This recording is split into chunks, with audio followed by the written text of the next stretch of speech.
হারিয়ে যাওয়া নদী, মিয়াবাড়ি ও ১০০ বছরের ইতিহাস। আজ আমি আপনাদের শোনাবো মাধবপাশা ইউনিয়নের হাজীবাসকাটি গ্রামের এক অনেক পুরনো ইতিহাসের গল্প। বরিশালের মাধবপাশা ইউনিয়নের একটি ছোট্ট গ্রাম হাজীবাসকাটি। দেখতে সাধারণ হলেও এই গ্রামের মাটির নিচে লুকিয়ে আছে প্রায় ১০০ বছরের বেশি পুরনো এক বিস্ময়কর ইতিহাস। আজ আমরা জানব সেই হারিয়ে যাওয়া নদী, পুরনো মসজিদ আর মিয়াবাড়ির গল্প। এক সময় এই গ্রামের পাশ দিয়েই বয়ে যেত কালিজিরা নদী। এই নদী ছিল এতটাই গভীর যে এখানে ১০০ হাতেরও বেশি পানি থাকত। এমনকি এই নদীতে ইলিশ মাছও ধরা পড়ত, যা এখন অনেকের কাছেই অবিশ্বাস্য মনে হতে পারে। শুধু তাই না, এই নদীপথ দিয়ে লঞ্চও চলাচল করত, আর সেই লঞ্চ থেকেও কর বা ট্যাক্স আদায় করত এখানকার মিয়াবাড়ির পরিবার। গ্রামের মধ্যে ছিল একটি ছোট্ট মিয়াবাড়ি, কিন্তু এই বাড়ির নিয়ম ছিল বেশ কঠোর।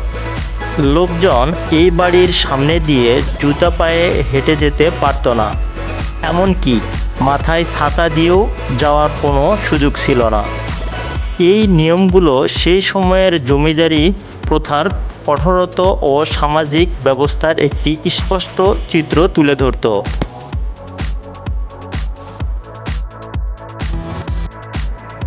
এই সেই মিয়াবাড়ির সামনের রাস্তা।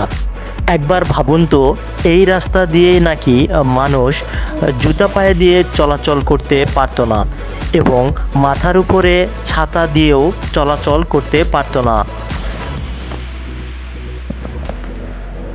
লোকমুখে শোনা যায়, তবে এর কোনো বিশ্বাসযোগ্য সূত্র পাওয়া যায় নাই বর্তমান যারা আছে তাদের থেকে। এখানে ছিল একটি প্রায় ১০০ বছরের পুরনো মসজিদ, যা কালিজিরা নদীর পাড়েই অবস্থিত ছিল। এই মসজিদ শুধু নামাজেরই স্থান ছিল না, এটি ছিল গ্রামের মানুষের সামাজিক ও ধর্মীয় কেন্দ্র। পাশেই ছিল একটি শান বাঁধানো ঘাট, যেখানে গ্রামের মানুষ একত্রিত হয়ে বিচার সালিশ করত।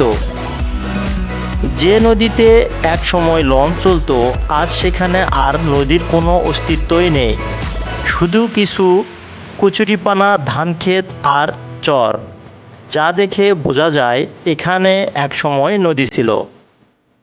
আগের সেই মাটির রাস্তা এখন পাকা সড়কে পরিণত হয়েছে, আর নদীর পাড়ে এখন তৈরি হয়েছে একটি স্কুল।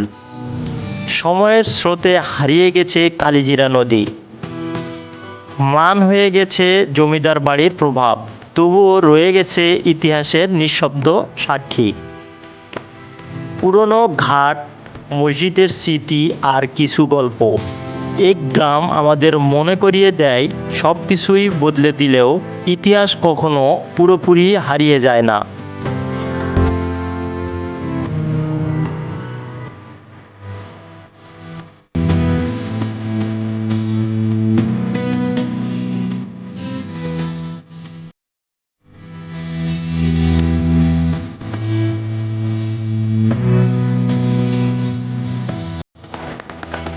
এই সেই নদী, ভাবা যায় এইখানে নাকি এক সময় ইলিশ মাছ পাওয়া যেত। এখান দিয়ে অনেক লঞ্চও চলাচল করত।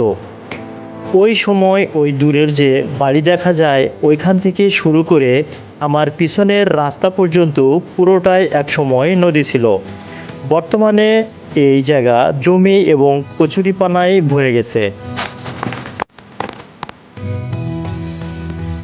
আপনার যদি এই ভিডিওটি ভালো লেগে থাকে, তাহলে ভিডিওতে একটা লাইক দিয়ে চ্যানেলটিকে সাবস্ক্রাইব করে দিবেন, আর নিত্য নতুন এরকম ভিডিও পেতে আমাদের সাথেই থাকুন।